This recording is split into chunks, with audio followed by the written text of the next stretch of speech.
Hello judicial service aspirant, judicial dream की concept class में आपका वेलकम है। आज हम मुस्लिम लॉ पढ़ेंगे। मुस्लिम लॉ में आज हम मूटा मैरिज के टॉपिक पर डिस्कशन करेंगे।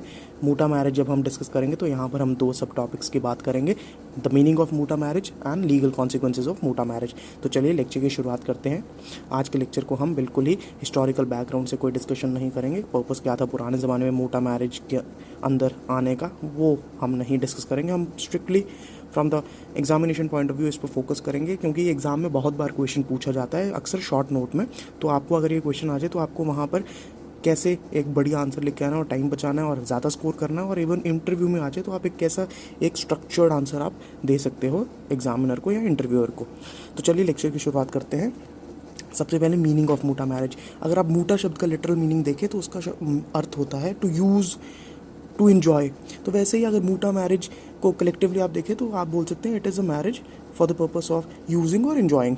तो इसलिए ये मैरिज जो होती है ये एक पर्टिकुलर ड्यूरेशन, एक पर्टिकुलर टाइम लिमिट के लिए होती है। ये परमानेंट नहीं होती, टेम्परेरी होती है। तो लीगल पार्लांस में आप इसे बोल सकते हो where one person is entering into contract for the purpose of marriage with another person for the purpose of enjoyment. मूटा मैरिजेस का कॉन्सेप्ट इंडिया में प्रेवलेंट नहीं है। इराक और अर्स्टवाइल जो पर्शिया था उसमें ये कॉन्सेप्ट था प्रेवलेंट मूटा मैरिज का।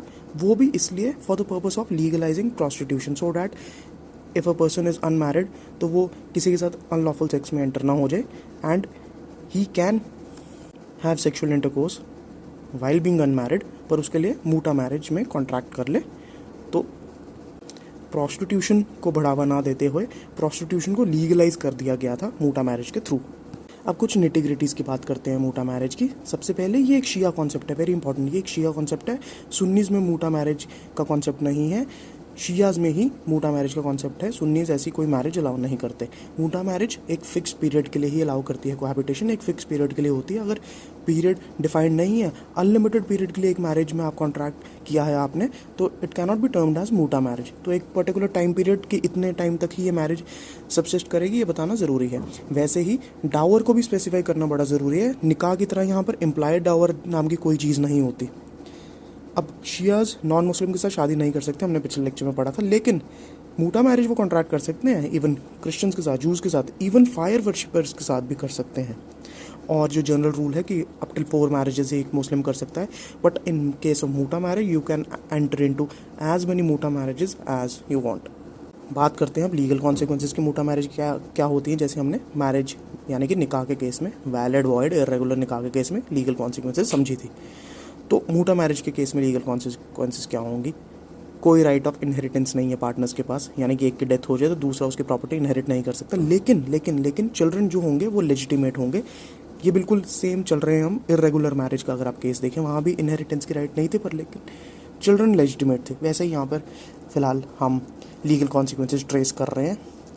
यहाँ पर जो डिसोल्यूशन होगा मैरिज का, वो ऑब्वियसली जैसे ही टर्म एक्सपायर होगी, जितनी टर्म आपने सेट की थी कि हम 1 साल के लिए मूटा मैरिज कर रहे हैं, जैसे ही 1 साल कंप्लीट हुआ मैरिज डिसॉल्व हो जाएगी। या फिर म्यूचुअली आप डिसाइड कर लो कि पहले ही मैरिज को टर्मिनेट कर लो, या फिर ऑब्वियसली एक की किसी की डेथ हो जाएगी तो भी मैरिज टर्मिनेट हो जाएगी। लेकिन डाइवोर्स का कॉन्सेप्ट नहीं है यहाँ पे।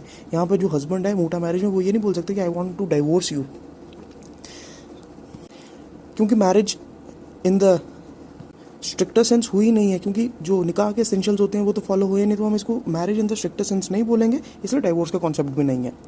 लेकिन जब एक पार्टी टर्मिनेट कर देती है मूटा मैरिज प्री मेच्योरली, कि पहले ही 1 साल का टाइम पीरियड और 6 महीने के बाद जैसे कि हमें नहीं, मतलब द मेल सेज कि मुझे आगे कंटिन्यू नहीं करना, तो उस केस में हिबाई मुद्दत का कॉन्सेप्ट है, यानी कि उसे गिफ्ट, हिबा यानी कि गिफ्ट देना पड़ेगा बची हुई मुद्दत, बची हुई ड्यूरेशन के लिए वाइफ को, जो मूटा मैरिज की वाइफ थी उन्हें, यानी कि उतना उन्हें डावर पे करना पड़ेगा उन्हें एक्स्ट्रा, जितनी अभी उनकी शी वॉज एंटाइटल्ड, जितना अभी डावर उनका बनता था वो उन्हें देना पड़ेगा, इवन दो वो मैरिज पहले ही टर्मिनेट कर रहा है।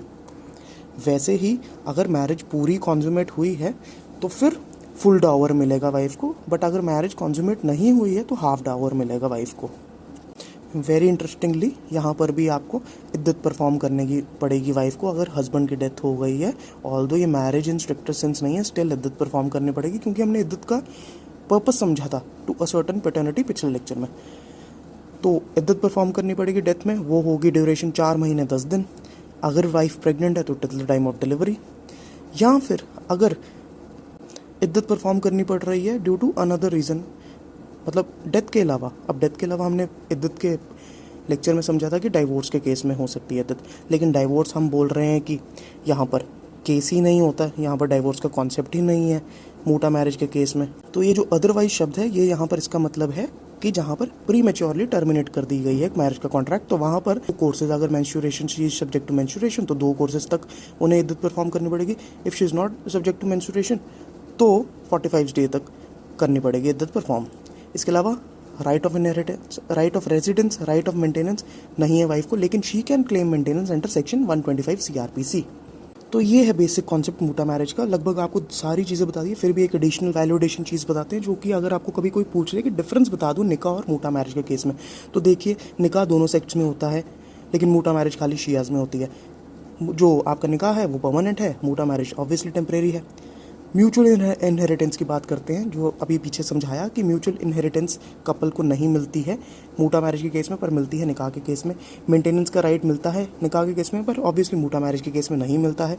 डावर जो होता है मोटा मैरिज के केस में वो स्पेसिफाइड होता है, बताना पड़ता है कितना डावर मिलेगा, लेकिन निकाह के केस में वो इम्प्लाइड होगा। Liabilities, obviously mutual rights and liabilities जो होती हैं वो निकाह के केस में अराइज होती हैं, पर मोटा मैरिज के केस में कोई लाइबिलिटीज अराइज नहीं होती other than those which are mentioned in the contract explicitly. तो ये था आज का आपका लेक्चर मोटा मैरिज पर। आपको इस टॉपिक पर MCQs की PDF आज ही व्हाट्सएप ग्रुप टेलीग्राम चैनल पर में रहेगी, इसलिए WhatsApp group Telegram channel join कर लीजिए डिस्क्रिप्शन में जाकर, और वीकली मैगजीन में आपको इसका मॉडल आंसर मिलेगा। मध्य प्रदेश का अगर आप एग्ज़ाम दे रहे हैं तो हमारी जुडिशियल सर्विस की जो हमारी मॉक टेस्ट सीरीज़ है जुडिशियल ड्रीम की, उसे आप एनरोल करवाइए, डिस्क्रिप्शन में उसका लिंक है। और अगर आप बिहार का एग्ज़ाम दे रहे हैं तो उसकी भी बड़ी short and effective mock test series है हमारे पास, उसके लिए भी आप एनरोल करवा सकते हैं, डिस्क्रिप्शन में लिंक है, आप बाय करें, आपको 6 के 6 मॉक अभी मिल जाएंगे। वीडियो पसंद आई तो चैनल को सब्सक्राइब कीजिए, वीडियो को लाइक एंड शेयर कीजिए।